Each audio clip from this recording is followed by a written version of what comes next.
Mga kapatid, ang homilya po ngayong araw ng Huwebes pong ito ay hango po sa babasahin kong ito. Mateo, Kapitulo 11, versikulo 11 hanggang 15. Wika ni Jesus. Tandaan ninyo, higit na dakila si Juan na tagabautismo kaysa sino mang isinilang sa daigdig. Ngunit ang pinakahamak sa kaharian ng langit ay mas dakila kaysa kanya.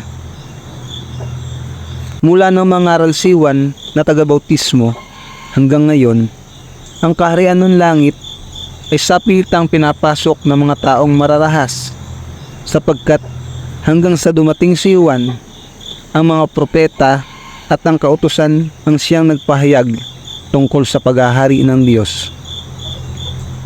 Kung naniniwala kayo sa pahayag na ito, si Juan na nga ang Elias na ipinangakong darating. Makinig ang may pandinig. Ang mabuting balita ng Panginoon. Pinupuri ka namin, Panginoong Hesukristo.